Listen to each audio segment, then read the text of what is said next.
Guten Morgen, willkommen! The last time I did a German knitting video, I decided on a pattern from this book, Strick-Lieblinge, which I hope that's how that's pronounced. We settled on this newlywed couple. And this time I'm going to start it. So, I think I'm going to start with the bride first, the Braut, even though she has the more difficult pattern. And because it's the thing that shows up first in the book. And fortunately, this book actually has a list of abbreviations on the back cover, so I think I'm just going to leave that open in case I need it. And as I'm looking through this, I've spent like the past 5 to 10 minutes looking over the pattern, and I'm realizing I'm a little bit in over my head. Because last time when I went through the book, I realized that it was kind of just going to start off like a sock. And then from there, it starts off flat. It gets sewn together. Thank God. And then from there, you kind of just pull in the yarn and form the things there. So I noticed the bride has a little bun on top. And I see it start with the corper. And it looks like it's having me do stitches. So the corper I assume to be the body, yeah? And then it starts, like before it starts with the bra, it has like these two things, like lat rich and the cloth rich, if I'm not like shining you out here, if you can see it. So usually when something is like that in front of the actual pattern, it means it's a technique that they're introducing just for this pattern. And it's like, what's it called? Like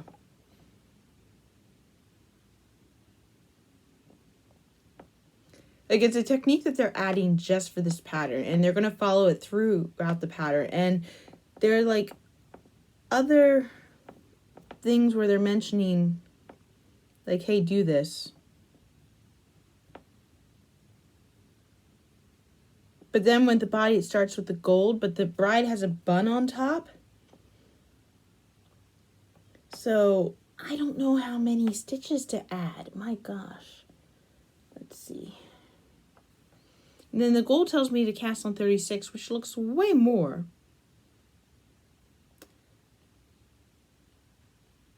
Oh.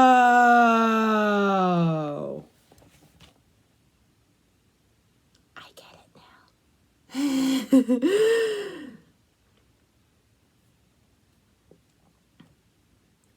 I get it now. Okay.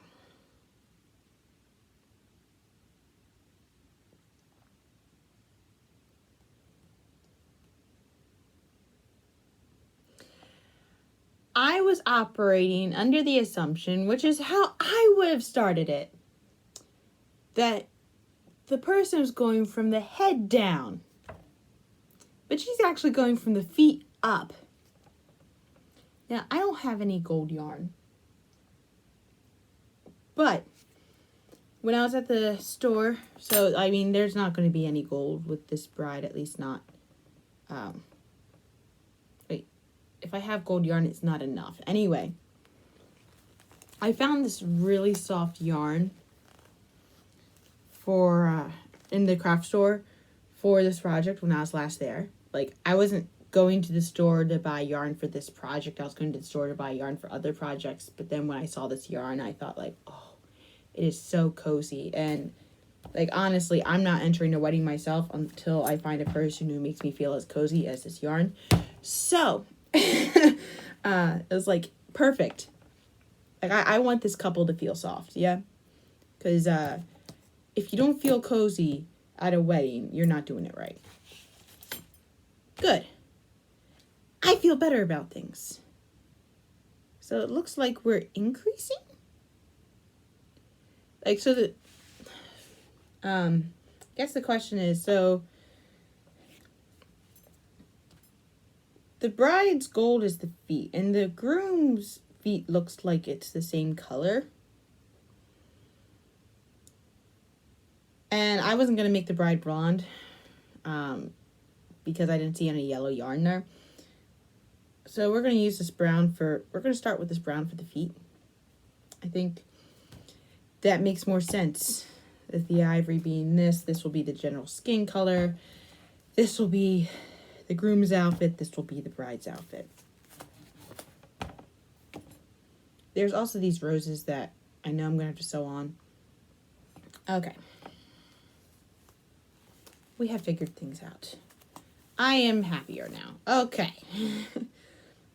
Because the corporate, we knew it was the body. So it looks like I'm going to have to cast on 36.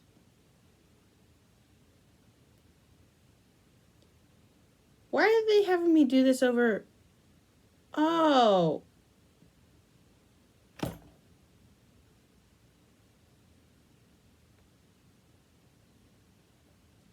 I was just going to use a set of flat needles.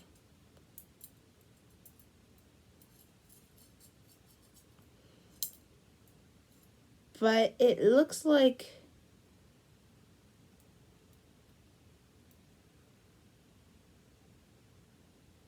it wants me to do round needles because it's like 36 split over 4 needles with 9 stitches on each needle. I still don't understand where the glut wrench is. I just wanted to cast on 36 stitches on this and be done with it, yeah. I can't look it up. I can't look it up. I can't use Google Translate.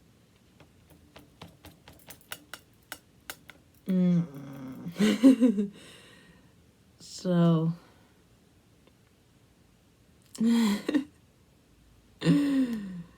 but I get to see that weird ass, the Schlieben.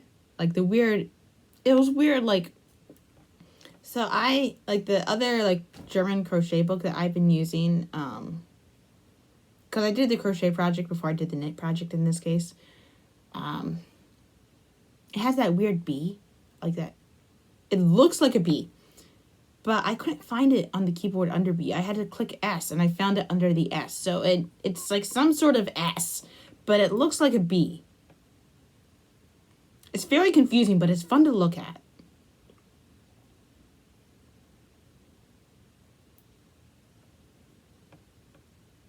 So, let me look. Rechte is a German word. It is not an abbreviation.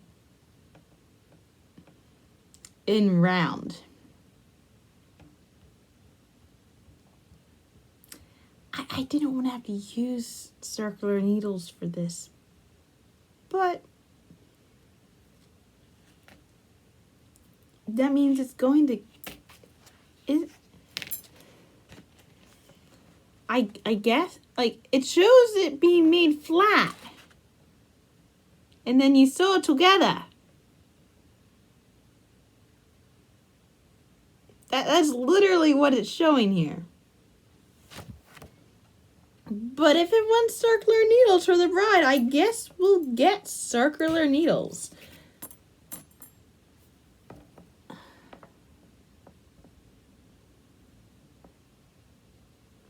All right. I think my circular needles are back here.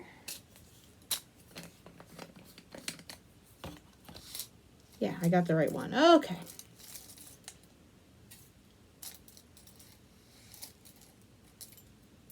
This one, it gets what it gets, yeah. You know, there's like a knitting project I'm working on downstairs where, like for another video where, oh, that's a size 5, okay.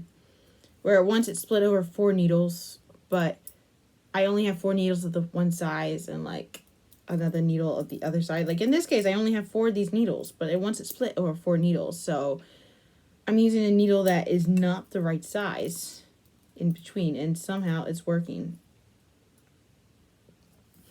This was something I should have prepared off camera, but meh. I mean, this is part of the fun, right? Deciding on the things. These are all not the same size. I don't know what sizes these needles are. I mean, I really like how these feel. I don't think I have any others as thick as that. Unless...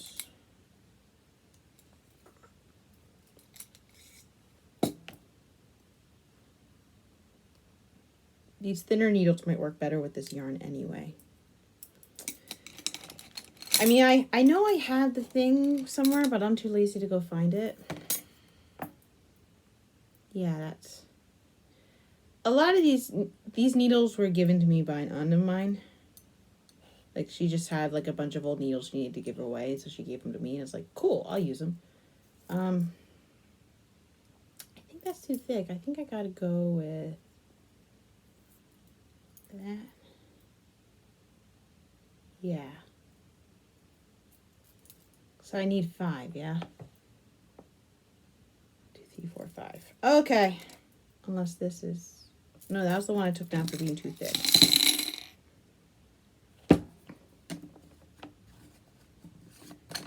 My estimation for this stuff tends to be pretty good. So, we'll go with that. All right.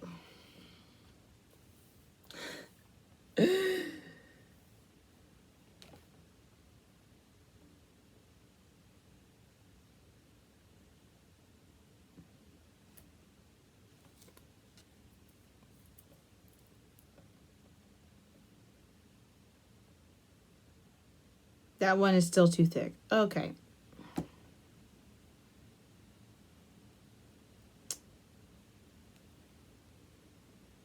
And Hinra. Oh!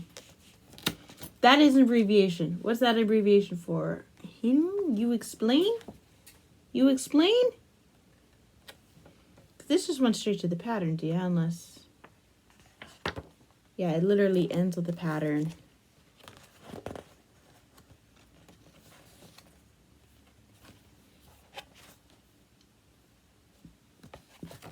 Man, I'm really in over my head here. Okay.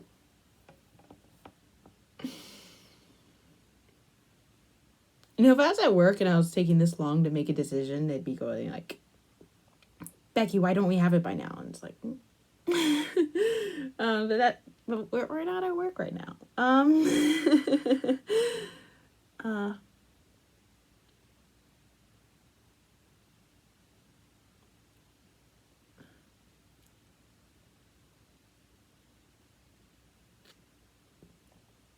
You know, I mean, Abakenton is still decrease.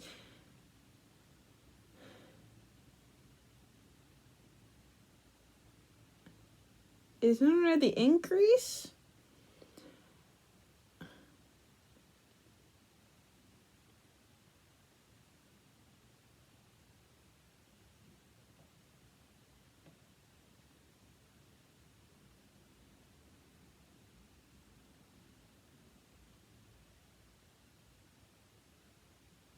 Yeah, I'm making an executive decision here.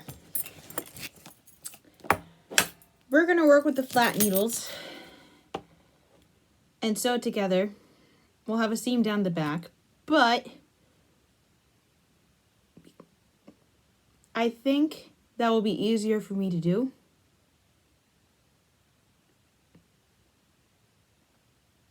And then we change the color.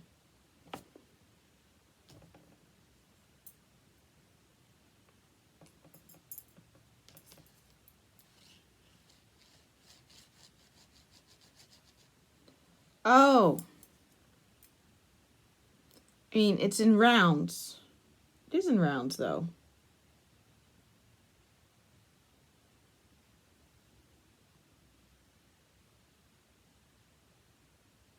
I'm really confused, guys. I am, like, so confused. I know I gotta be doing something. Like, something special. Because I know mosh is just stitch. I think loof mosh is just purl.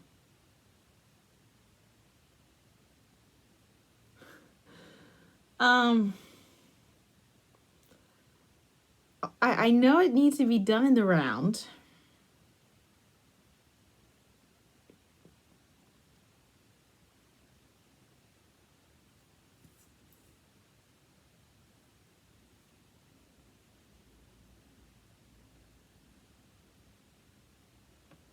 Linke is...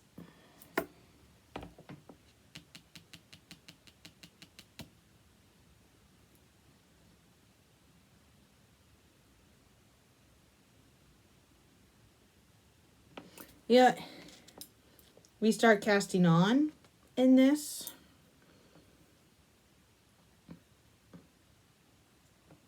We're going to cast on this way.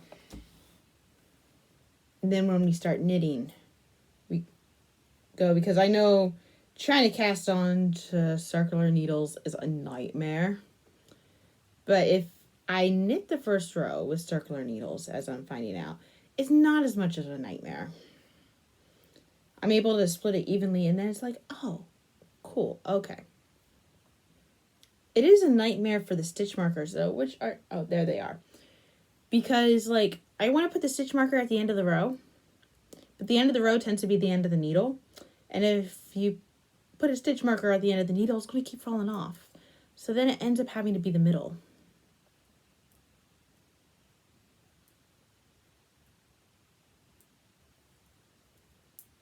I don't know how much I cast on yet, but I know it's not enough. We're still doing 36.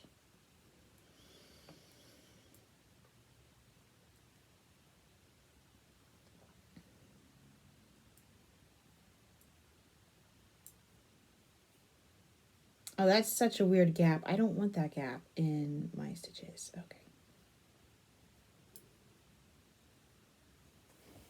Ow. My foot is like falling asleep. Okay.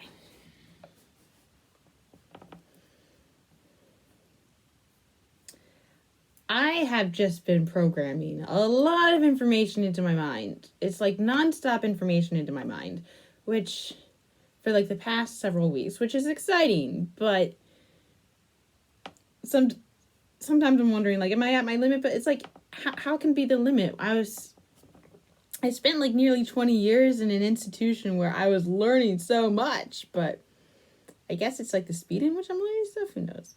3, 6, 9, 12, 15, 18, 21, 24, 27, 31, 2,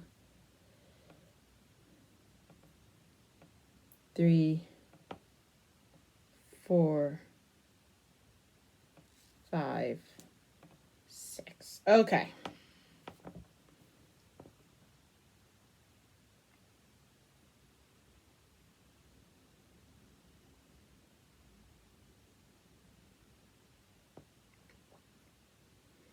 So insane.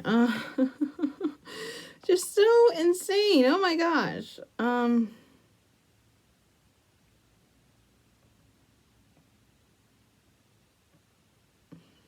We know it's in a round because it has the round.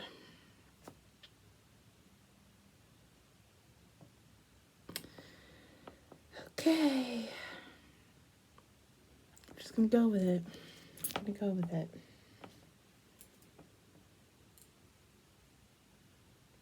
To be quite honest, I feel like planning most weddings is about as stressful as what I'm going through right now. Maybe even more so. So, it's very on par with the characters we're creating here. Yeah.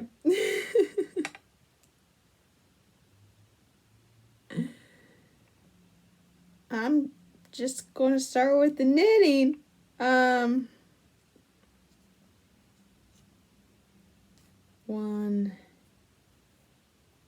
2, 3, 4, 5, 6, 7, 8. I split the yarn. 9. Okay, so now we hope that's tight enough. I mean, it's going to be not as tight as we would hope on the bottom because I used the easy cast on, which may or may not have been the best idea. We'll find out. But with the way it looks like we're gathering the feet into itself anyway. So,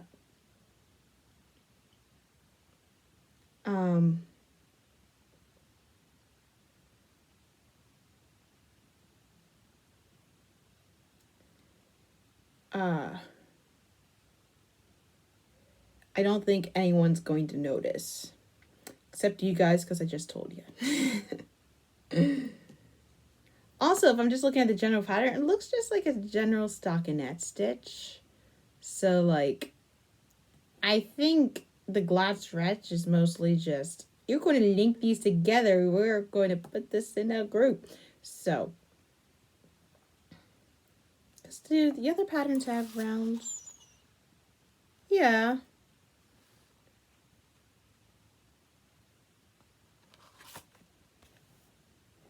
Mm.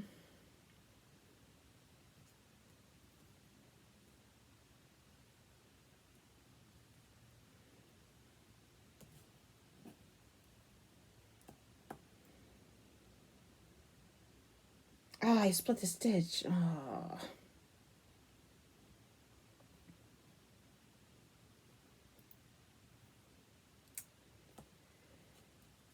I feel like my mind's all over the place right now. 3, 6, 7, 8, 9, which honestly is probably how many people feel when they're learning a language. Yeah, it's like so many new rules, so this new system is very, very difficult. Which I think is probably why a lot of people are embarrassed to learn languages, because I mean, like, the classroom setting is not the ideal setting. Yeah, it's good for getting all the formal stuff down, and if everyone's like learning the language, like English and whatnot, it's like, yeah, you're gonna make mistakes, just go ahead and go for it. But when it comes to foreign language, like, having teenagers start to learn a formal language is waiting a little bit too late, because they're so embarrassed as teenagers. Yeah, I don't like this. I don't like how loose it is on the bottom. They're so afraid of being made a fool of themselves, like I was with this just now. So they're afraid to try over. They don't want to look like an idiot, and so they're not willing to make the mistakes.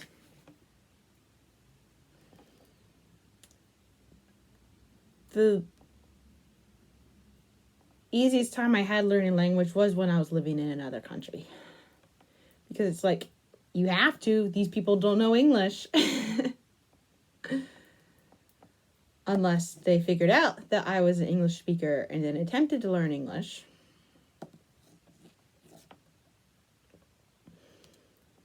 It's like when I was starting to learn Spanish, like freshman year of high school, I greeted everyone. Hello, how are you? It's like, hola, ¿cómo estás? Like everyone.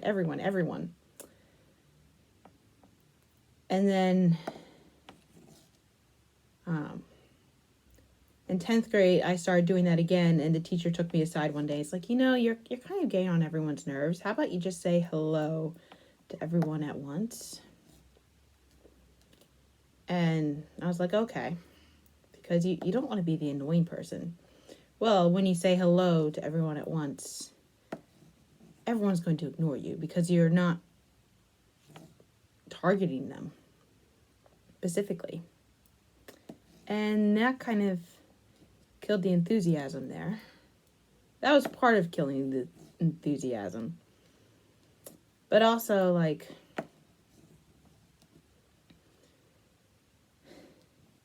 ironically, later on, I ended up in a job where my entire job was, hello, how are you? Welcome to the stadium. Have a good time. So, which ended up working out really well in my favor. It's like, this thing I was told not to do, this is literally my job now.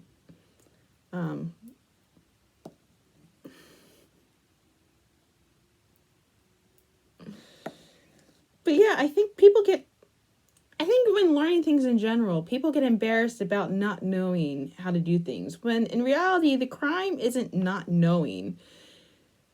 The crime is when you realize you don't know, not attempting to learn it. Yeah. Because, like, there's this phrase, ignorance is no excuse. Yes, it is. To some extent. Like, if you don't know something at first, it's like, it's okay not to know. But then once you the real thing comes once you learn that you don't know. Because once you learn that you don't know, it now becomes your responsibility to decide, is this something that I need to know? And if the answer is yes, then it's your responsibility to learn it. Yeah. So 3, 6, 9. Oh, wait, no, that's 15. I was counting by 5s, but then verbally doing it by 3s. So this is now 20.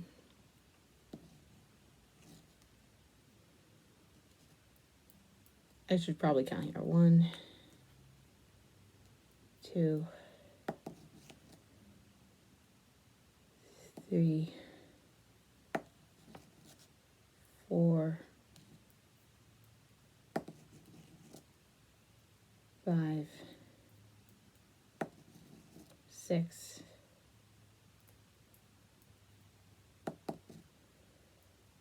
7,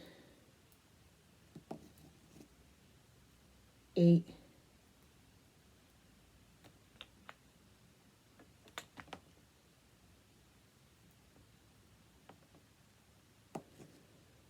9,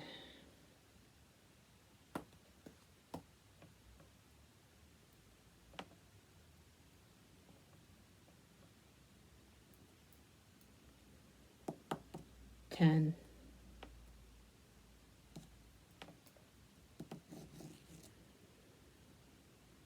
1,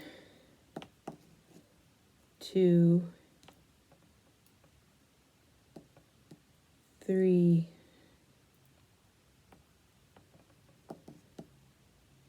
4, 5,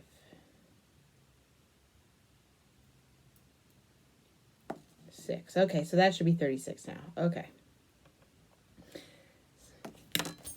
So, back to as I was saying, like, obviously, like, the human brain can only absorb so much information at a time, and you have to kind of prioritize what it is you're going to learn and what is useful to you. So, like,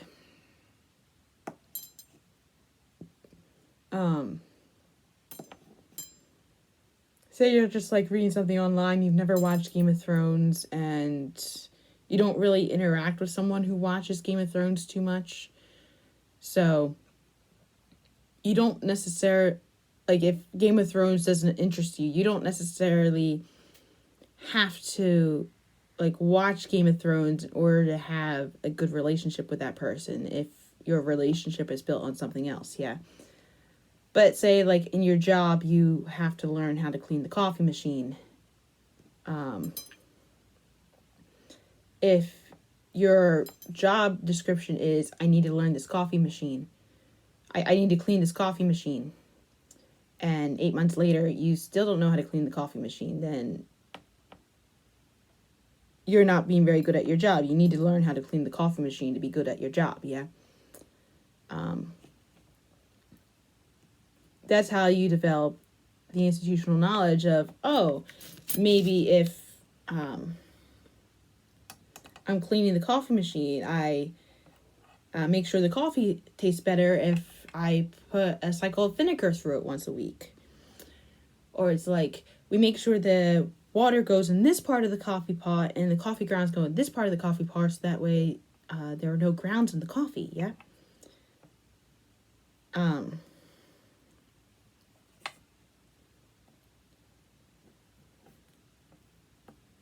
It's like, if it's something you're going to be interacting with all the day, then it's your responsibility to learn it.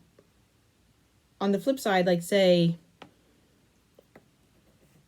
like, you are dating someone who loves Game of Thrones, and Game of Thrones is their absolute favorite story of all time, then yeah, you would be justified to at least know who the main characters are and, like, what the general plot lines are, so that way, like, 5 years into the relationship, you're not asking them, who's Jon Snow again, right?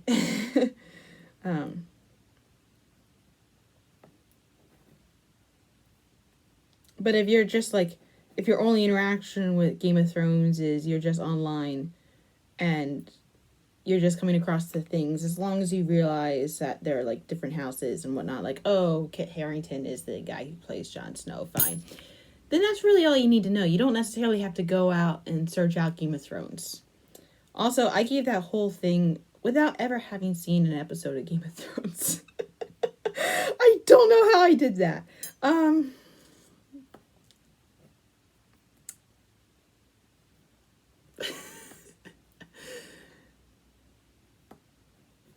I hope I got that general thing across. Yeah.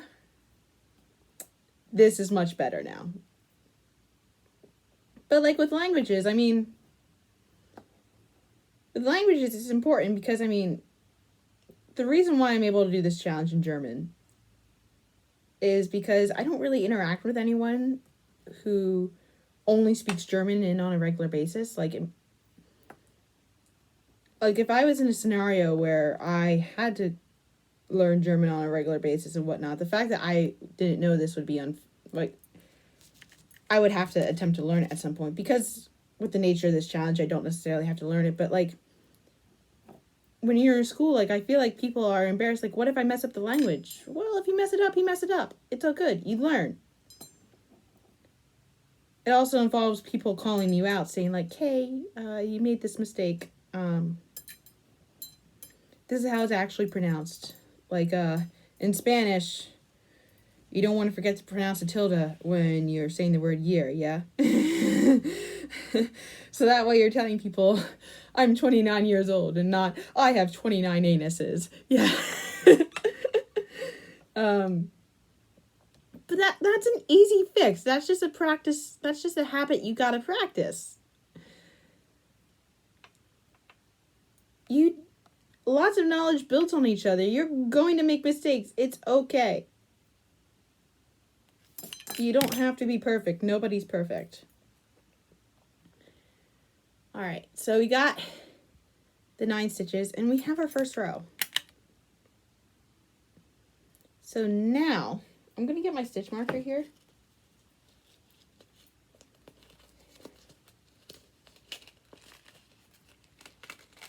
So boom. I think it's just having me do straight up stitches. So now when I attach it all together, in some way, shape, or form, you're going to put in the stitch marker, in the stitch right before the end of the row. So that way I know I've achieved the end of the row without it ever falling off the needle. And this right here is precisely why I love split stitch markers. Instead of having, because I can do it after the fact, I don't necessarily have to plan for it. And now we try to get the yarn in a way that it doesn't twist.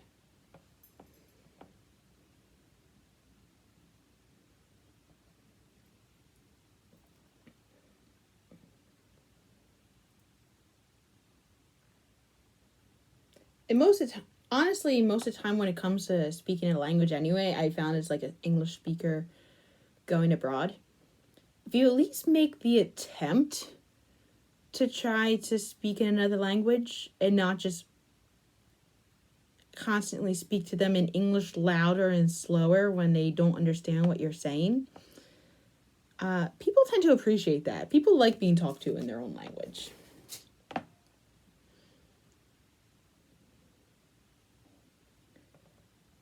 So now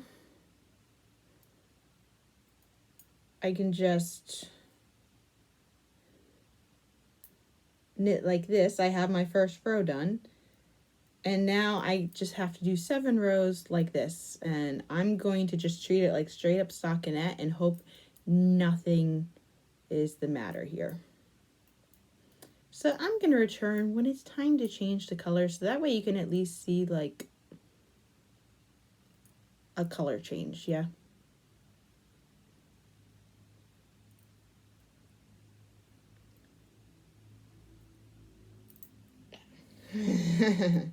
As the yarn decides to do its own little thing. Anyway, I'll be back.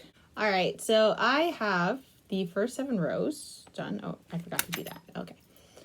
Of the feet, and now it wants me to change the color. So what actually kind of throws me off here is the fact that it's having me change it to ivory, and I don't think ivory's white, because in my mind when I think ivory, I think like the color of the walls behind. Well, it looks gray in the video to you guys, but in person it's actually like a off-white. So ivory automatically makes me grab to this, but this is the wedding dress. And I think that is Natur, because it's like, I think the Oberteil's the dress or the outfit. I think Oberteil might mean outfit. But if you can kind of see like underneath, the same color that like pokes right here, it's the same color as her face, so it's like her skin color. So we're going to save the white for the dress, absolutely. And then I realized it might look nicer if I had her shoes be white, but I honestly don't know how much yarn the wedding dress is going to take, and I didn't want to waste it. So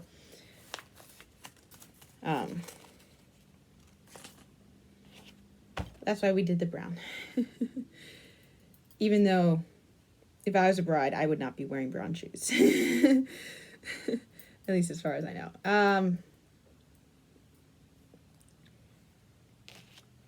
So even though it says ivory, we're going to use this other color, which is beige. I'm guessing Natur is like a type of white. There we go. So when I change colors here, we're just going to do the sneep, sneep, sneep. Right here. Boom. Hope it doesn't get in the way. There is like one part, like right where the stitch marker is, where it's a little bit wider than I would like, but meh. It's going to be what it is. And then we're just going to knot these two together. A little bit lower down. I like to have a little bit left over because when I turn it inside out, I weave the ends in it, and that's how I get rid of knots. It's knitting, because I really don't like dealing with knots when it comes to knitting. I'm going to be weaving the ends in. So now we just go around again with the beige. And this wants me to do it for a fair amount of rows. More rows than the feet.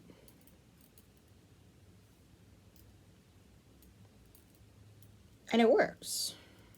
Amazingly enough. You just go back later and you weave the ends in before you like sew it up and whatnot.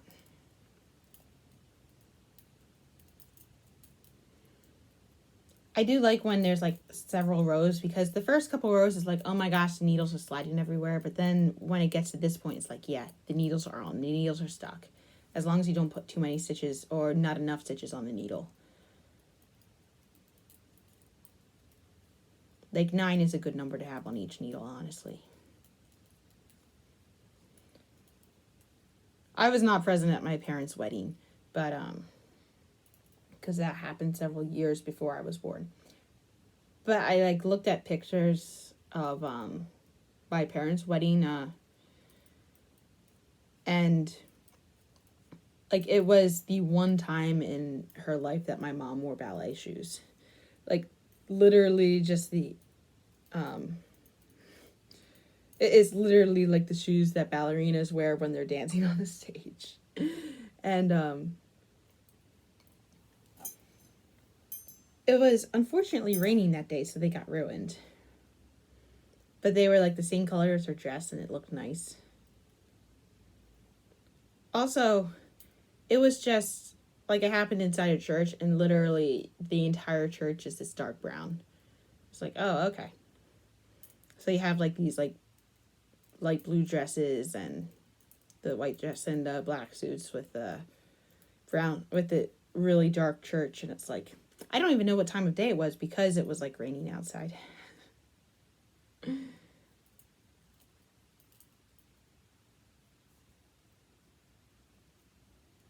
They used to have a wedding video. Someone actually recorded their wedding onto a VCR tape, and they kept it, but that means we can't watch it because literally no one's used a VCR in a decade. We used to have this TV where the VCR player was built right into it, which was cool. It's literally like you didn't have to fiddle with the VCR player. You just got the, so now it's like super, this stitch is super loose because it's the last one with that yarn. So now we just gotta pull it tight to make sure it's supposed to be what it is. And often we get this, but that's why, like, one ends up being a lot longer than the other. That's why it's inside. Back to the VCR. Like, we never really had, like, a separate VCR player. The VCR was always built into the TV. So, when DVDs came out, that was the first prompt of having to buy new TV, because I remember the movie we experienced this with, like, vividly. It was Monsters, Inc. Monsters, Inc. came out. We got Monsters, Inc. on DVD, or we borrowed it from DVD on the library, one of the two. Maybe it was Blockbuster, too. Blockbuster was still around during that time. And we tried to watch it, and the entire movie was messed up. Like, the colors were not right. The screen was messed up. The colors were off. There was this huge, like, zigzag throughout the screen. And it was like, this is terrible. And it's because DVDs have copyright protection in them. And the DVD player that we hooked up to it realized there was a VCR attached to the TV, and they didn't want us ripping off the movie, so they purposely made the movie bad. And it's like, well, DVDs are the way the world is going. We need to make sure that we're able to watch it. So we ended up getting a separate TV. So it's like, okay, if you're watching on this TV, you're watching DVDs. If you want to watch the VCRs, you watch on this DVD, you watch on this thing. And then we went through the process of replacing the VCRs we cared about with DVDs. Not every movie got replaced with a DVD. Largely Disney ones. So we didn't replace Jungle Book. We didn't replace Cinderella. We did replace Chitty Chitty Bang Bang. And actually the annoying part was, so I love Chitty Chitty Bang Bang to pieces. But Chitty Chitty Bang Bang is so long that they put an intermission into the movie. And but where they placed the intermission on the VCR was different than where they placed it on the DVD. So it's like, oh yeah, I'm expecting the intermission to be at this nice, calm, peaceful part. It's like they put the intermission on the VCR right in this calm, peaceful part where it's kind of slow in the movie and they kind of go back. While on the DVD, they change it so it's more of a cliffhanger, like, look out! They're about to fall down the cliff. So, yeah, and they put the intermission earlier on the DVD too. So getting used to that was weird. Although the whole thing is, hey, Becky, why was there even an intermission built into the movie at all?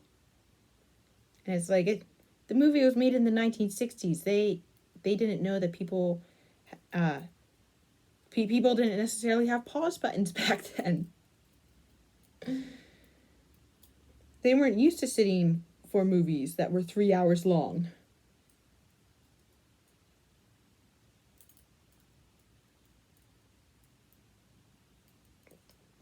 So yeah, here we go. We got that back now. So it looks like the next 40 some rows or whatnot are just straight this with different colors. So I'll be back when we get to what the hair is, which I think is when we start with the hair.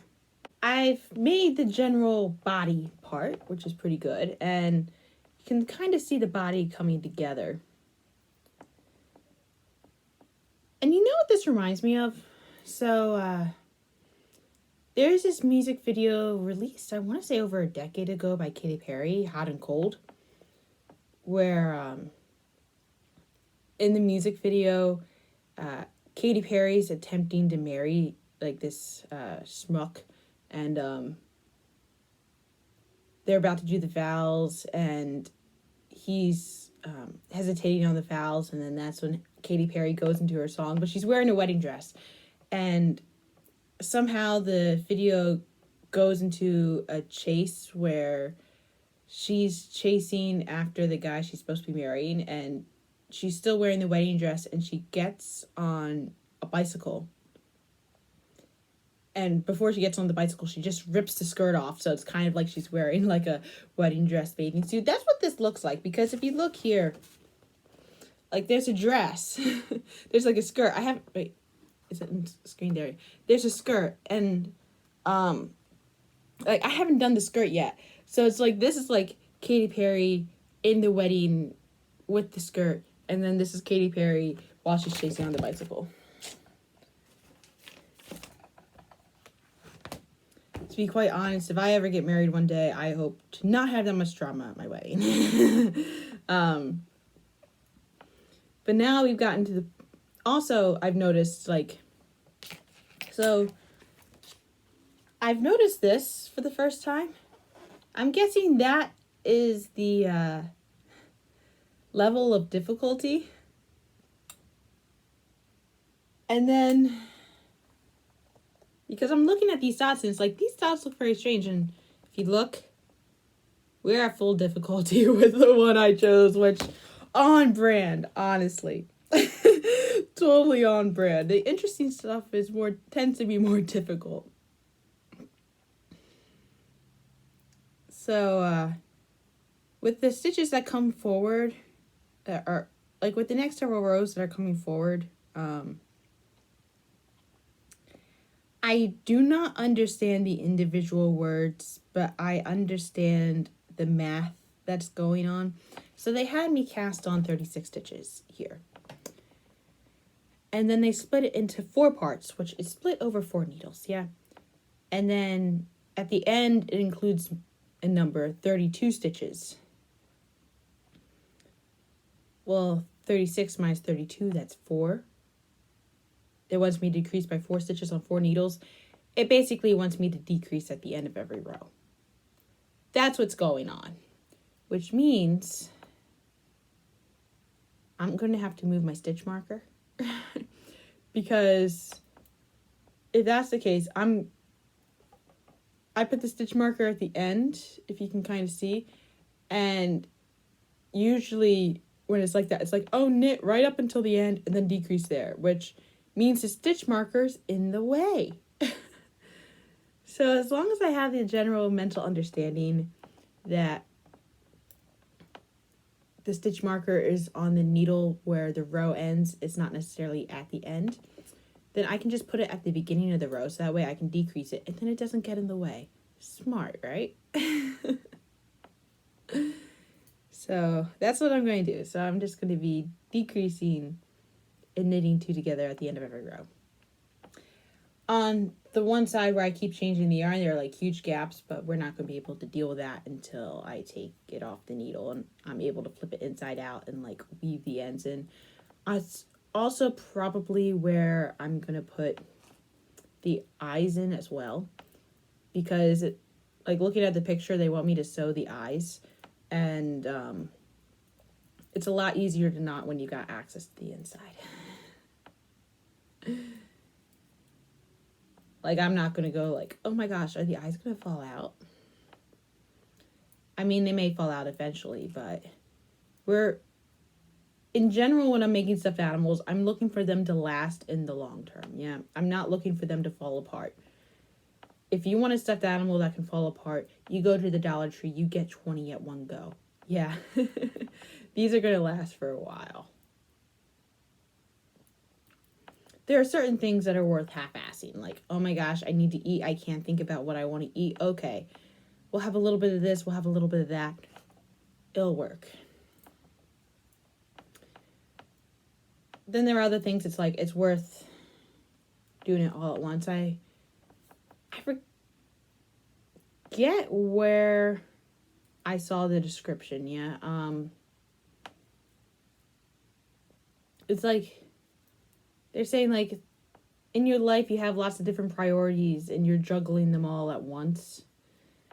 And some of the balls are glass, and some of the balls are plastic, so the important thing is making sure that the balls that are glass are not the ones that fall down.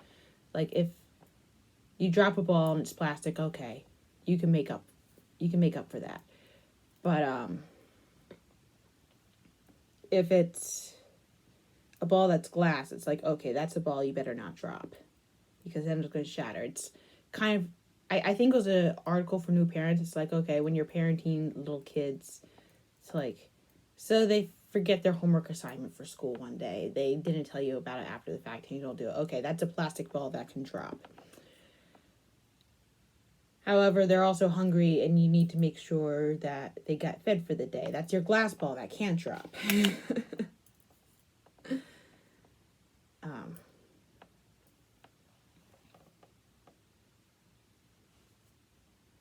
Then again, that's me reading like a parenting article when I've never been in a position where I've had to care for kids in that way.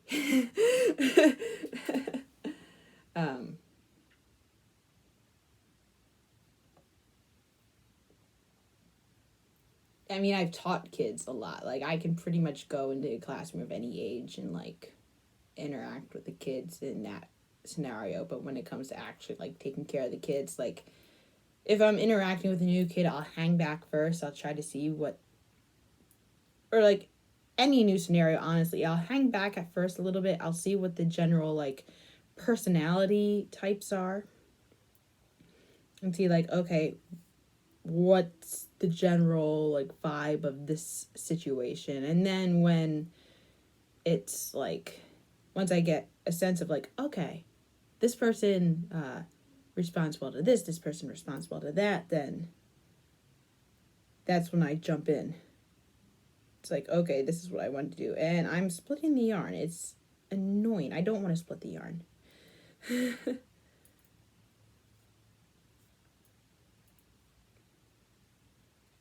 Yeah. I'm just making sure that I didn't forget to do the clicky click to keep track of the rows, because we know I get distracted. There's just a lot going on at all times. Yeah.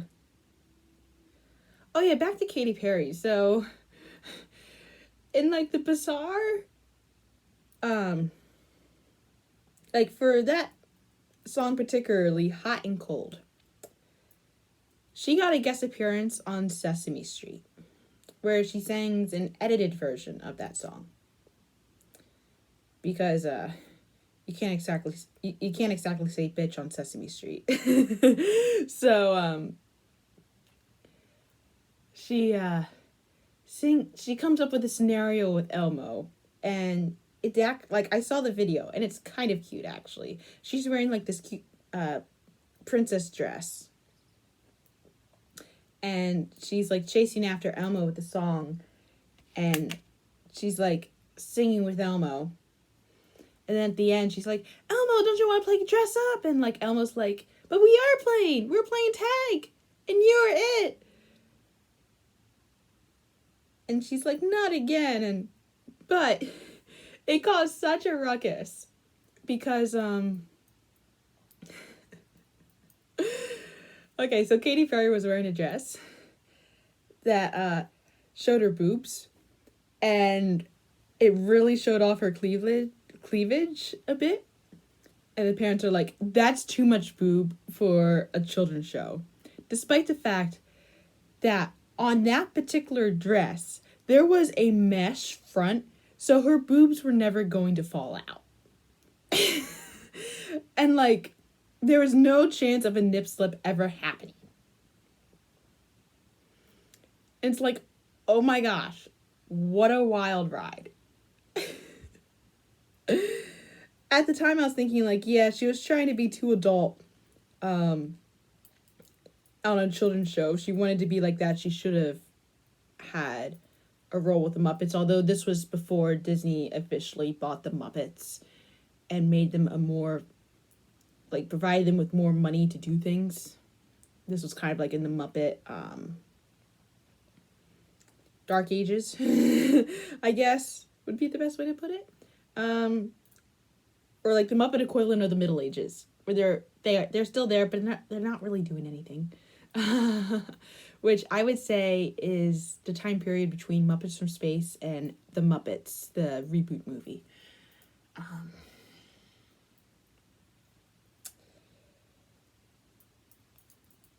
But like looking back now, it's like, oh my gosh, you're really policing these, like there was nothing wrong with that video. Oh my gosh, like you're really, this is more about policing women's fashion choices again.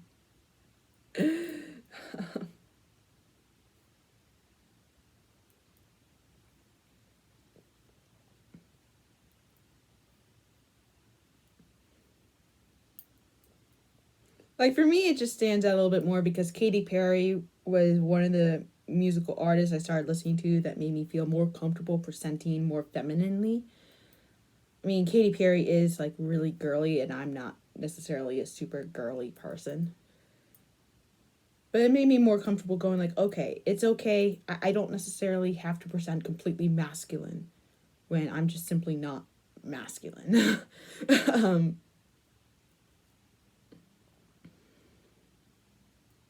The other artist was Taylor Swift. Yeah, Taylor Swift's music too made me feel more comfortable presenting more femininely. Which was strange because at the time they were like severely beefing with each other. And it's like, I don't really care about your argument. I just appreciate both of yours music.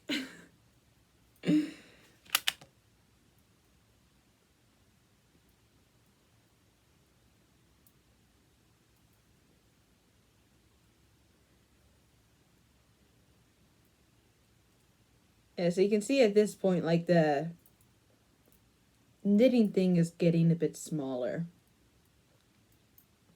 Like it's getting smaller all around, which means it's kind of getting harder. I think the thing that I was obsessing about was like, oh my gosh, how are we going to get the bun? I see how that's going to happen now, which is nice.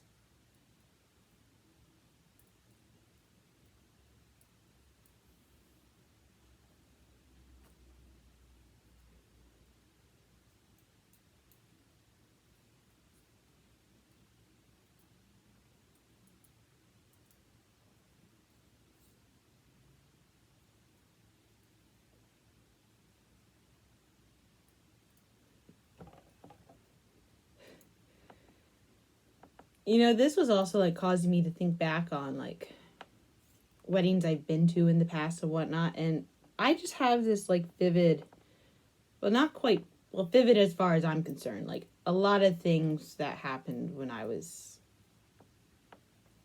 as a child have kind of been largely forgotten because so much life has happened since then. Like I've literally lived like several different lifetimes. Like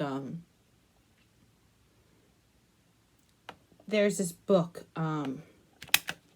the 13 and a half lives of Captain Bluebear. I've only ever read it once, but it's basically like every time Bluebear goes to a different like scenario, he lives a different lifetime. And that's kind of like how my own life feels, because like when I think of the path that I took to get to places where I am now, they do not follow each other logically. Oh my gosh. Like,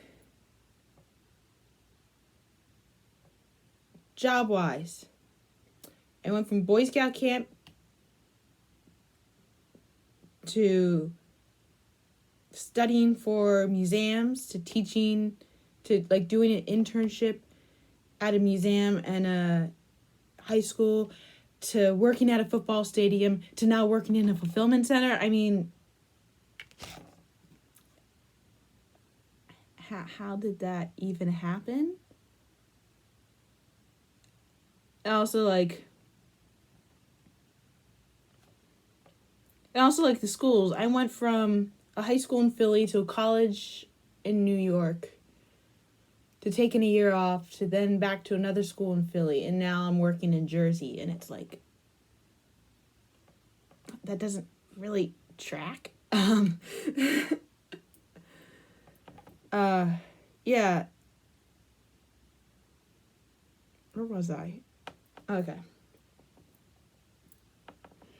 But anyway, back to what I was originally thinking about talking about.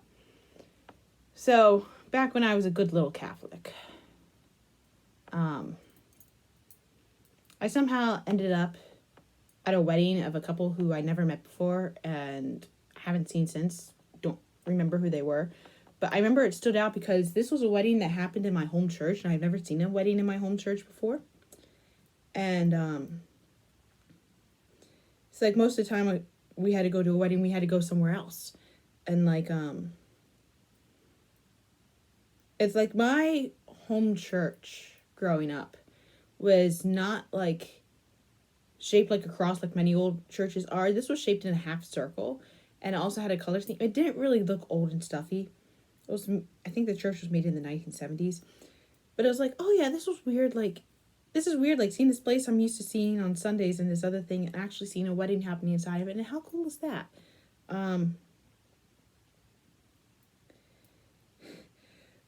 the one thing I remember about the wedding was when I was, so I was like around 12, so I was older enough to know better, So they give us a bunch of flower petals to throw at the couple when they're leaving the church. And I just take the whole bundle. You're supposed to just take a couple and just toss them and toss them and toss them. No, I just take like a fistful. I kind of get them into a ball and I just throw it at the bride. And it hits her right in the cleavage. And she just looks at us like, it's like she got pelted with a flower snowball. And whoever that poor bride was, I am so sorry. It's kind of hilarious, but I am also so sorry. You did not deserve that on your wedding day.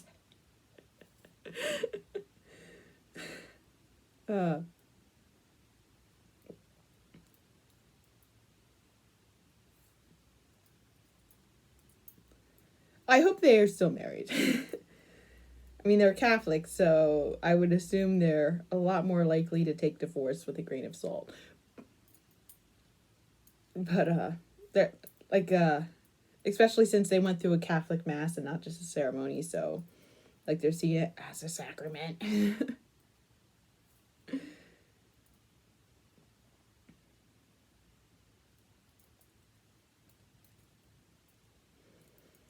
Yeah, my old church is no longer a Catholic church. It's been bought by another Christian denomination. But there used to be like many churches, it was named after the Virgin Mary, and there was a statue of Mary holding Jesus up like this, kind of like your Simba moment, except right in front of the statue was the boulevard, one of the biggest cities. No, not one. One of the biggest highway, like it's a highway through the city of Philadelphia. And we often joke that Mary was throwing Jesus out into the boulevard.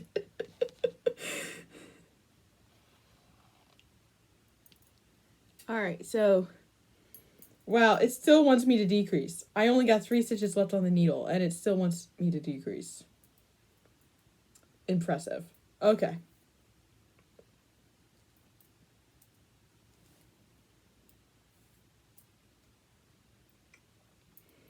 Yeah, the reason why my church was shaped so oddly was, so back in, like, the 60s, 70s, there were a lot more Catholics in Philadelphia, and there was starting to run out of room for a church, so they needed kind of like an overflow church. So instead of building more of the same, they built like a half-circle church in order to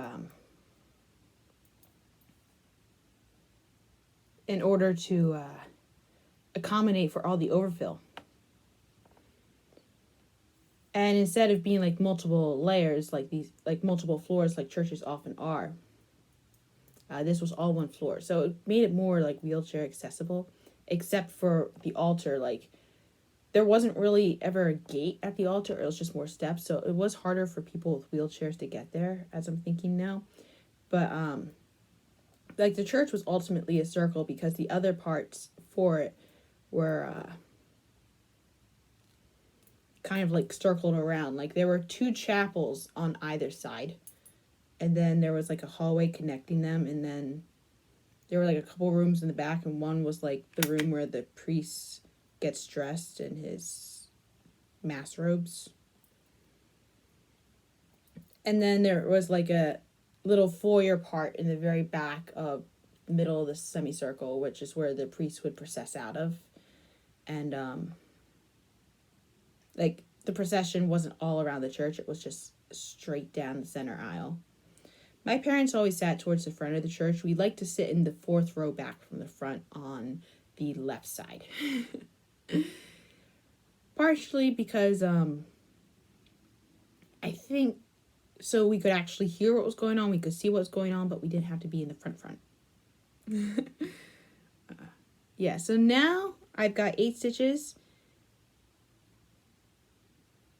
And for the 64th row, it says Jede M. Berdo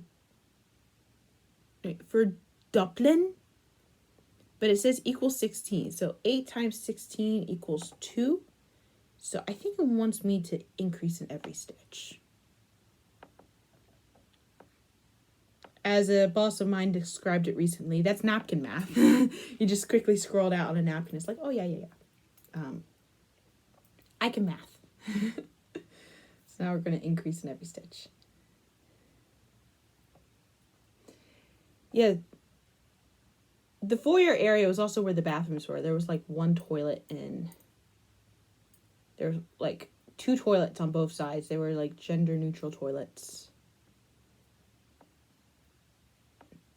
Not because they were being progressive, but because I think it was just simpler for them that way. While we were there, they ended up replacing the pews in the church. They used to be this darker brown, and then they turned into this lighter brown. And that's how my family got a church pew in our house.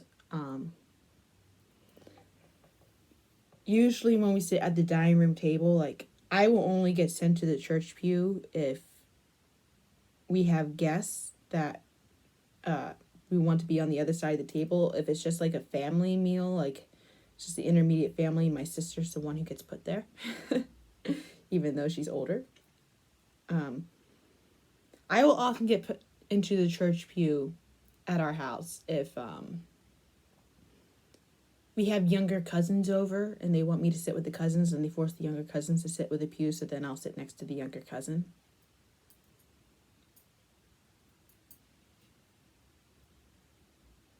They also built a new baptismal font in our church as well while I was there. They used to just have like the little bowl thing, but then they built like a little thing into the ground so that way they could baptize adults. Like they could actually have adults go into the pool and get baptized that way instead of having to lean over a little bowl. A little bit more dramatic if you're converting later in life. And not when you're getting initiated at 23 days old like I was.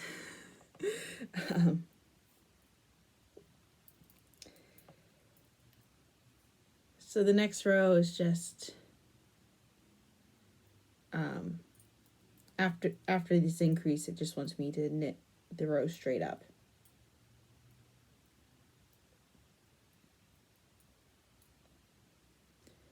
So they forgot to put a drain into the baptismal font. So they had a hard time. They most of the time it was empty. They did not have water in it to prevent like mold and whatnot. But it was also hard to like take it out when water was put in.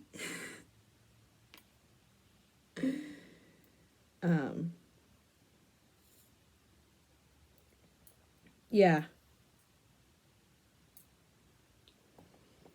Also, that that was the church where most of my sacraments happened at growing up, but not all of them. So growing up, my parents got married at my father's childhood church.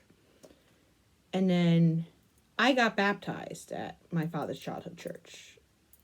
And apparently I was a very restless kid, a restless toddler. So the way they were able to keep me quiet during the mass is, I think it was usually mom, but one of the parents would have to walk with me the entire mass. And it was just back and forth between the same two windows. That's how they dealt with it. And it wasn't until I was older that they were,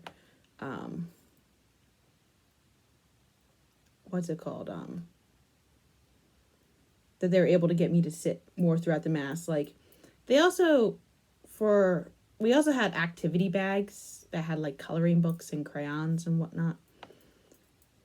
Often with a religious theme. They were our church bags. They were only for when we were in church. And that's how they got us to behave during church until we were old enough to pay attention for ourselves. And then, like, I want to say we moved out of my father's childhood. Well, so when my parents first got married, they were living on their own. And they moved out to Lancaster because my dad got a job in Lancaster. All right, so for this next row, it wants me to increase. So 16 times plus 24. 24 minus 16 equals 8. So it wants me to increase on every other one, I think. Which we can do. There you go. And then after my grandmother died, they went back to my father's childhood house to live with my grandfather because he needed a caretaker. Since he was diabetic and needed someone to help manage the diabetes. And then I was born while we were in that house. And then when I was 2, the neighborhood wasn't, like, my parents did not want to be in that neighborhood anymore. So my grandfather sold the house and we ended up in a different row home. And then that's when we ended up in the church where I remember being in. So that's where I got fully initiated into the Catholic faith with the sacraments of communion, like First Eucharist, reconciliation, and confirmation. I got confirmed there when I was 13. And then shortly after I got confirmed, that's when I started questioning the Catholic faith. And by the time I was 15, I was no longer going to church. And then when I studied abroad in Rome, I remember I was sitting in El Gesù, which is the Jesuit flagship church. I'm looking around and it's like, as an art history nerd, this is amazing. But as a Catholic, this does nothing for me.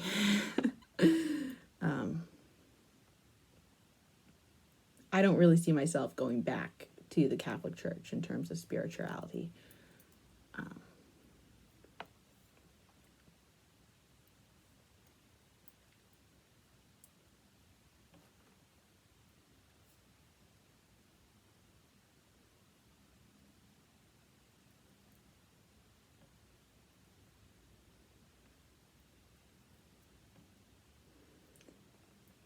And it's not so much because of the beliefs themselves, it's because it's largely because of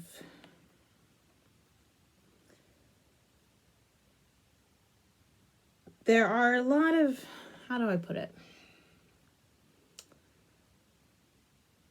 There are a lot of people who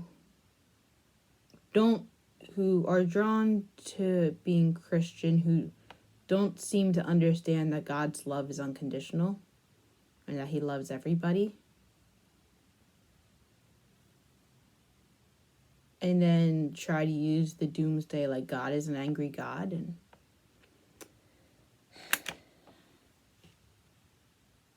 there's just a lot going on there. I don't really have the thoughts like coherent at the moment. So now I'm at 24 stitches.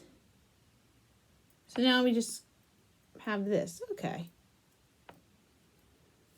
Like, we're at the point where I don't feel like there's enough stitches on the needle to really hold on to these needles quite as well, which might mean I'm doing this too tight.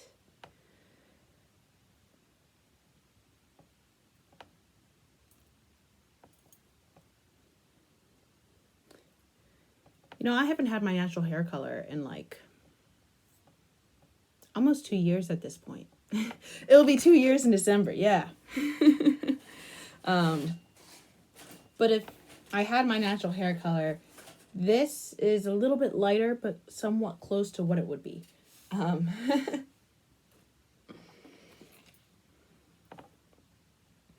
There are a lot of red highlights throughout my hair. It's like I put off dyeing my hair for a long time because I liked the red highlights and I did like how the sun hit them. But also because I was working in jobs that required a more conservative look. It's like, well, I gotta look customer friendly. The moment when I realized, like, and then when I started my current job, I was in the process of growing my hair out. And when you grow your hair out to donate, as I was doing, you can't dye it because they won't accept dyed hair. So it's like, okay. The moment I cut the hair,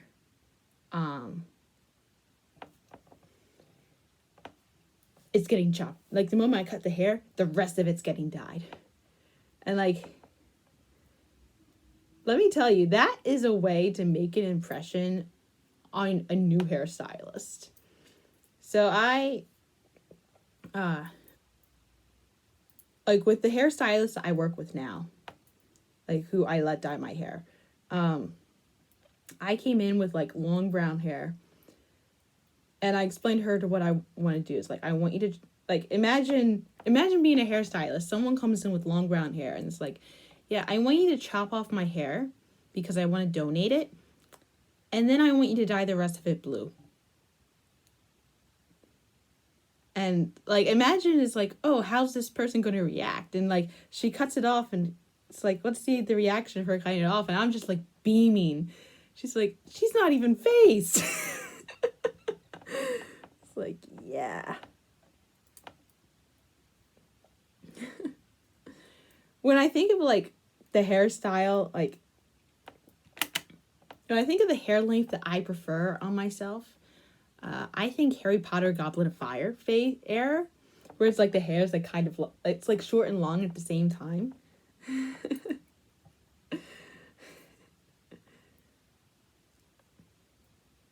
It's like anytime I have long, like super long hair, eventually I spend all my time trying to get it out of my face. And it's annoying. I like not having to think about it so much.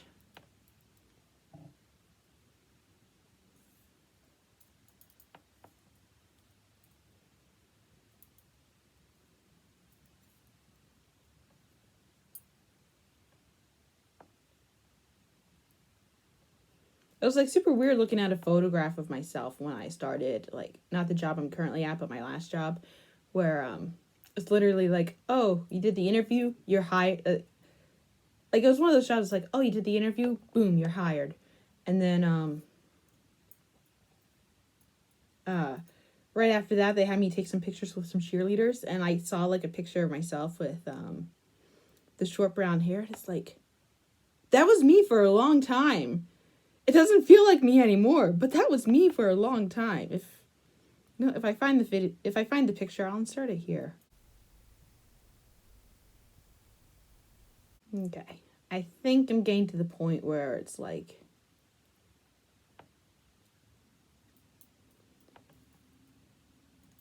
we're getting close to the decreases again. Like, I'm close. Ugh.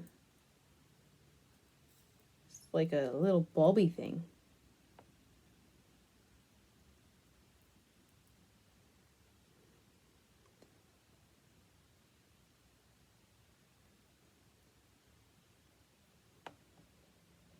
There you go. The thing with short hair is, like, you can have a really bad hair day with short hair if it doesn't work out the way it is, but that's when you get hat hair, yeah? That's when you get a baseball cap and you wear it for like 15 minutes. And hopefully that changes things. So now it says Jules to Rich Sumanester. Is Sumanester decreased? Because I'm seeing it. It's Zusammenstr.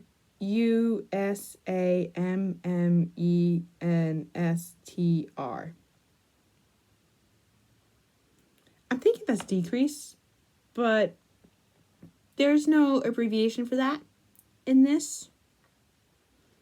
That starts with said.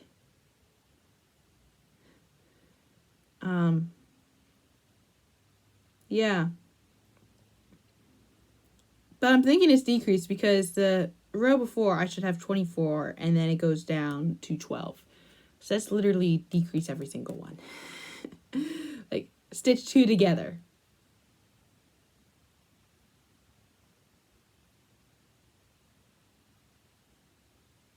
Yeah.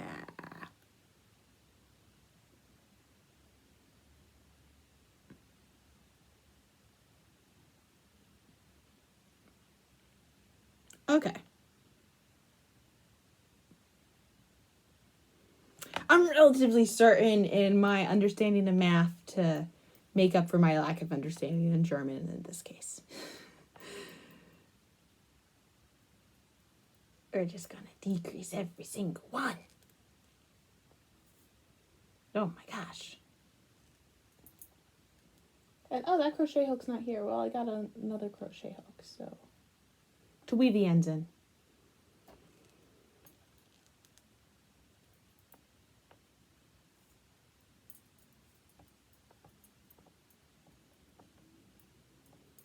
Good thing about decreasing is the rows go so much faster because you have a lot less stitches to do.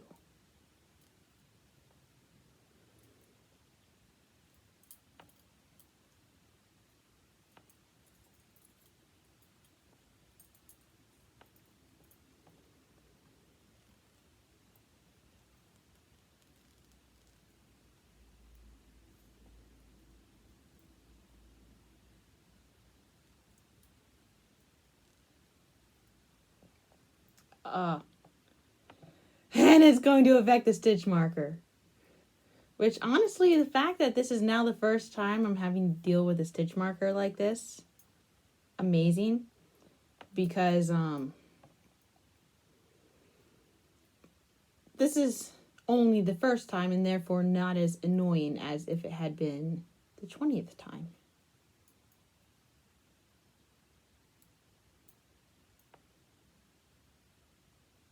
Okay.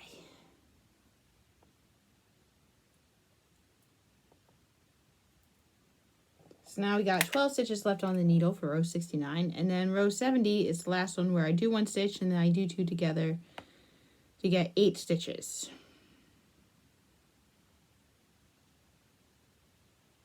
And then that's when it wants me to cast off, which there are different ways to cast off. I'm going to go with the way it's assuming for me to do. So it's der Faden abschneiden und durch die restlichen Seien. I don't know what the hell that means.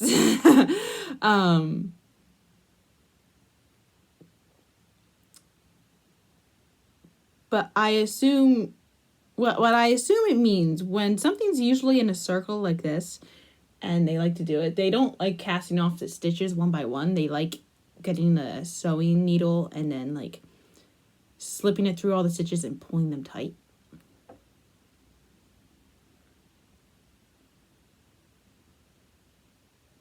Yeah, that is my assumption there.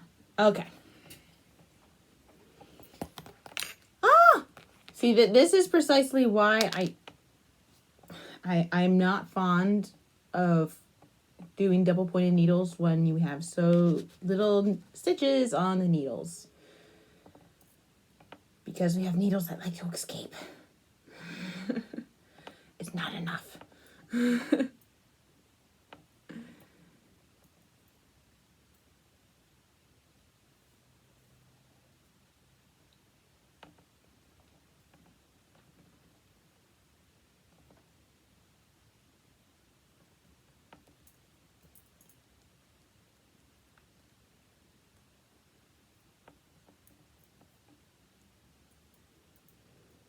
All right, we're at 2.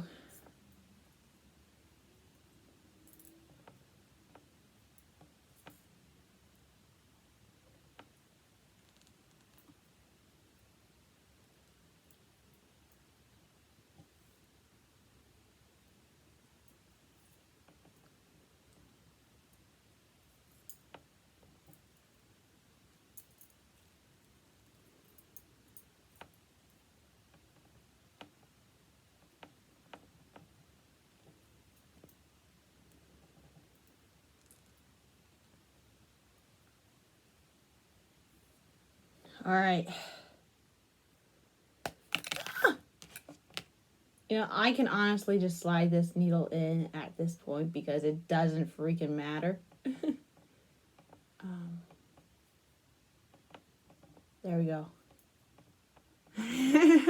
It's like we're gonna catch it anyway.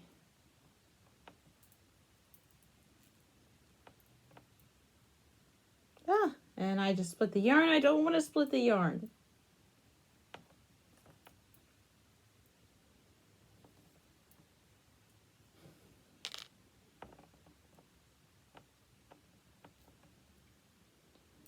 All right.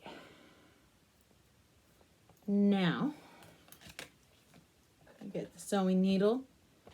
Going to get the yarn, and it doesn't cut very cleanly. I'm not crazy about that. Either I'm using like the wrong type of scissors, or this yarn just doesn't like to cut cleanly, but it's... All right. Let's just thread it through. Boom. Thread it through there. Don't come off.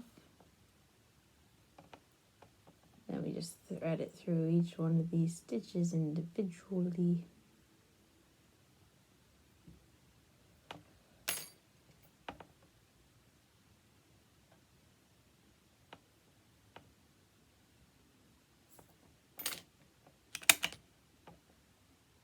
Voila. So at this point, we have the body of our bride. I think, as it's spinning around, as the yarn is somehow really wound up, my gosh.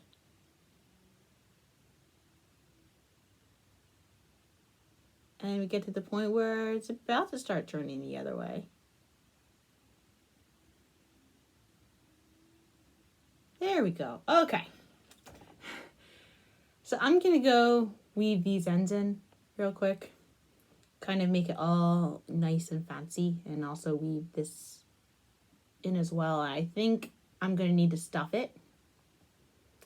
Once I do all that, I think... It doesn't say anything about stuffing it, but I would assume this would be the time to do so. Because I think the next part is the rock. And I think that is the dress. I think because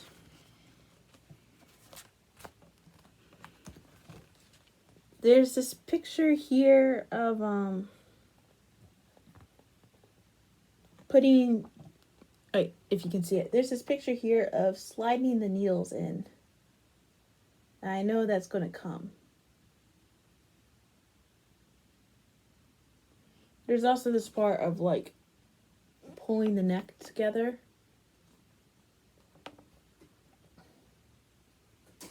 Getting the arms will have to happen later.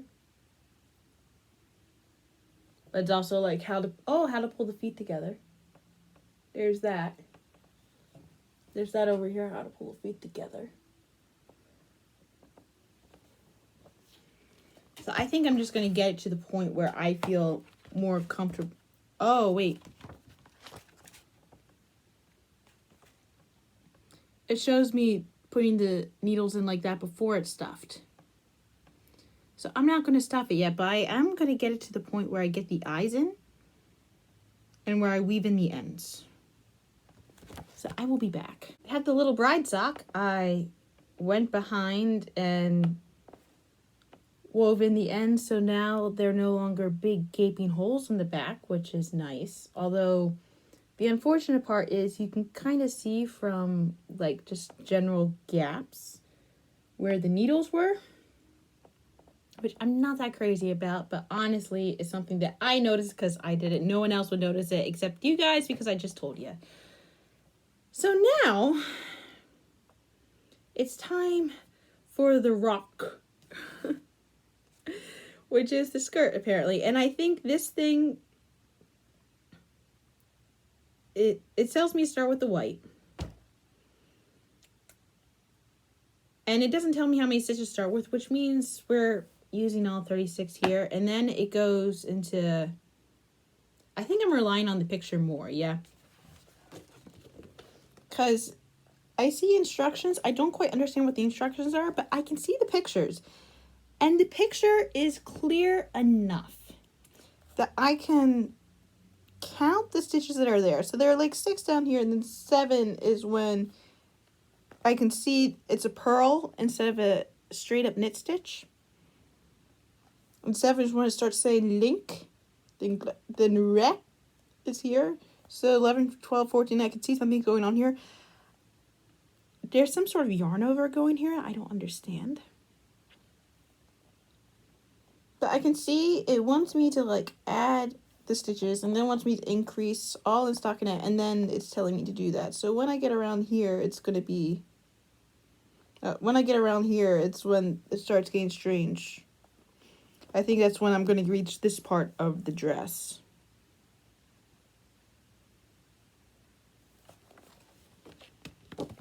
Good. So now, because we are again using 4 needles, and I know there are 36 on here, I know I gotta slip it in between 9 stitches. So I think it's like 1,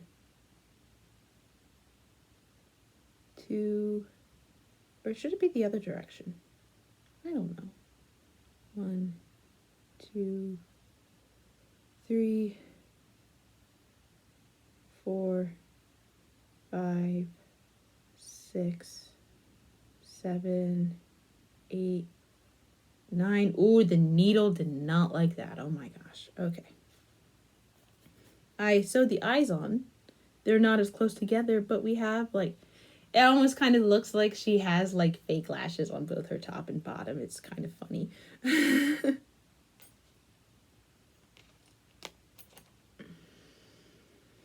Oh, I don't poke myself in the eye while I'm at it. Okay. 1, 2, 3, 4, 5, 6, 7. Wait. Something's wrong here. Okay, we do that. So we go through this stitch, yeah. That one. Ah. 3, 4, 5, 6. It's just really tight here. 7.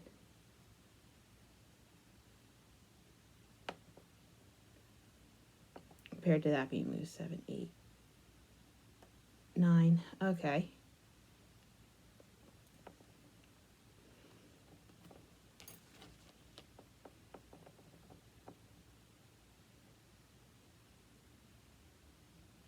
One, 2. I feel like I'm going through the wrong part of this stitch. 1, 2,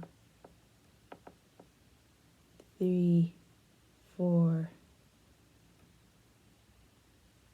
5, 6, 7,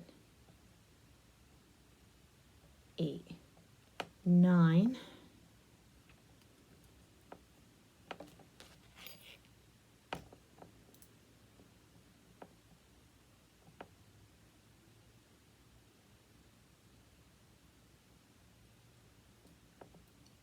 It's like 1,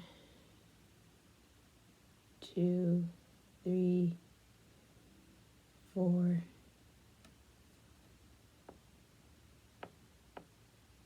Don't split it. 5, 6, 7, 8, 9. Okay. I think I'm going to start it like toward the back. So that way when we switch rows, if anything happens, it happened towards the back. And I don't think it'll be a good idea to put a stitch marker on it till I get like actual stitches. So somehow we knit here. Some godforsaken way we knit here. Okay.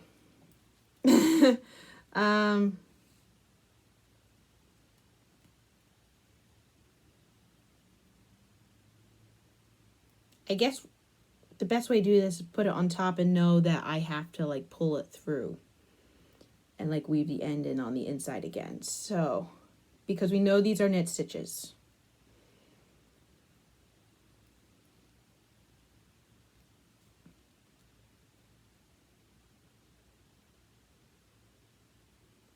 No.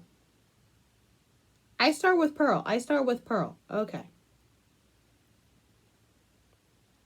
The way I thread it through here, we start with purl because it's going to come down, yeah, and then that's going to be the front. Yeah, there we go.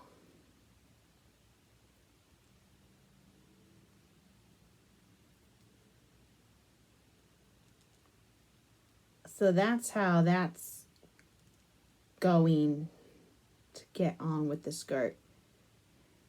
This is how we make it closer to the Katy Perry video, Hot and Cold, where she's actually wearing the longer part of her wedding dress. You know, she also released like the single. It's not part of any album called Never Worn White, where it's like released in her Daisy era, I think, where, oh, no, the album's called Smile, I think. But it's not on the album Smile, but she released a song, Never Worn White. She was about to marry Orlando Bloom, and she's like, I've never worn white, but I want to do this right. And it's a nice wedding song, but having her sing it is a bit weird because Orlando Bloom wasn't her first wedding. It's like, okay. I mean, I don't really know all the details. Maybe she eloped with Russell Brand. I don't know. I don't really care enough to research about that, though. There are other things worth more of my time.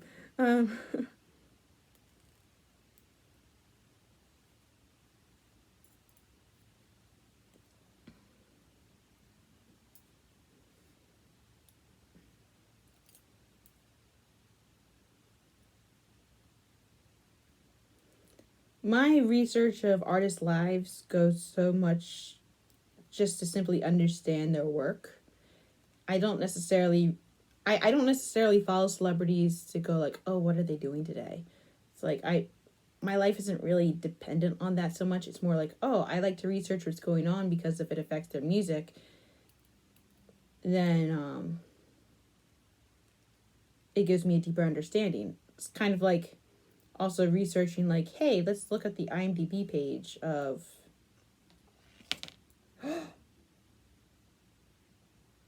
please look. Oh, good. That was the stitches that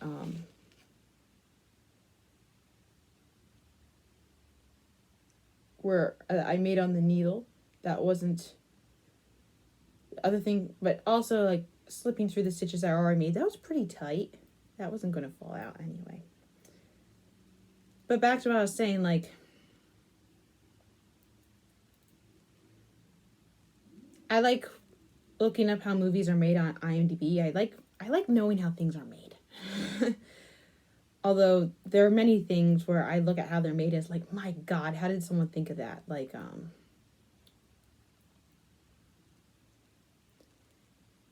helicopters. Like, I remember watching this TV show, like, Made in a Day, where, they talk about how things are made in factories, and spoiler alert, not all the things they talk about are made in a day. But they're talking about, like, designing helicopters, and it's like, how did they even think of this? Or, like, looking at how Jeeps are made. They had an episode about Jeeps. And it's like, how did someone realized that it was more cost effective to just simply put the Jeep in the conveyor belt and have paint sprayed on it rather than having someone go like, how did they even come up with the whole industrial like work line process, you know? Like how did they realize that was more cost effective? I'm not sure I would have had the patience to even think that all up. I'm like still thinking about it. I'm flabbergasted.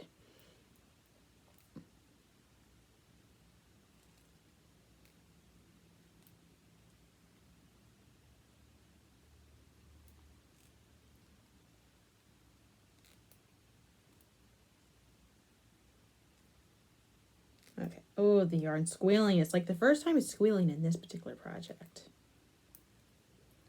And with this is where the stitch marker goes on, so I know. All right. So it looks like I'm purling, with the exceptions of the time that I'm knitting, because in this case, we now know the dress is coming down. Yeah. And boy, that's a really short yarn tail to be weaving in. This looks really, really weird. This looks like some kinky stuff. I mean, this looks like some sort of thing where it's like, because I'm making a human stuffy instead of like an animal stuffy. It's like, yeah, I'm really into being confined. Can you make sure these like 4 metal sticks are impeding my movement, please?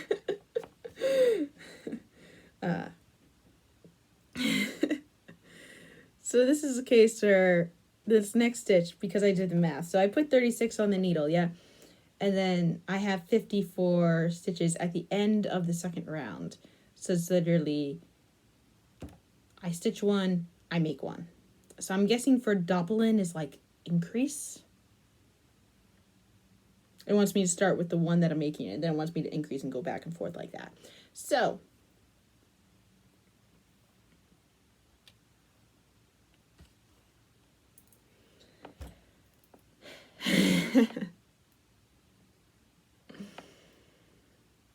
which I do feel better not increasing on the one that has the really short tail.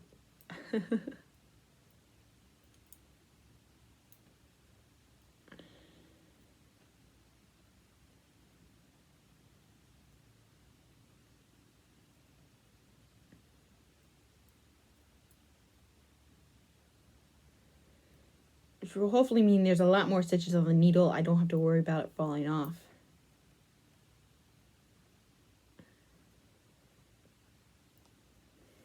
Also, I don't typically make stuffed animals of humans. So, like, usually they're animals. So they don't typically have this human quality to them, which is kind of strange.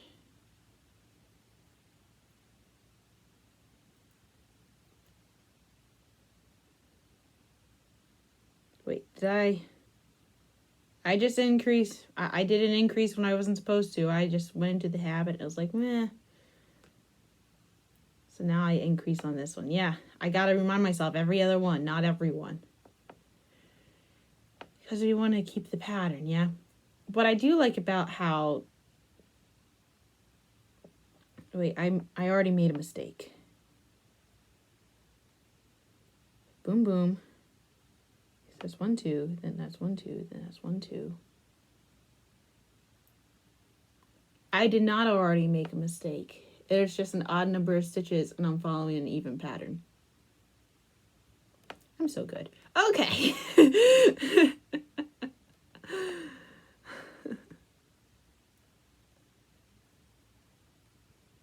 Like, oh my gosh.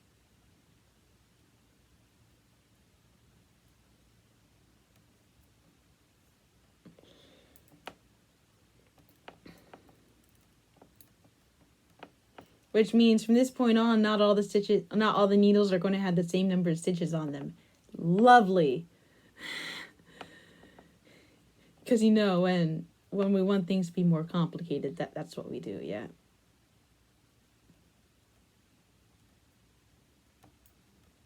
but it's going to be still evenly spread because of how we put the stitches on the needle.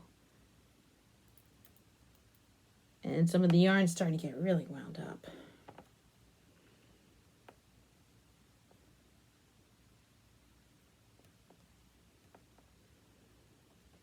Anyway, from this, like, because I mentioned what I was doing, like, with the translation earlier, I think I'm going to come back when it's time to do some fancy stuff to her dress. This part is literally just knit with knit and add the proper math.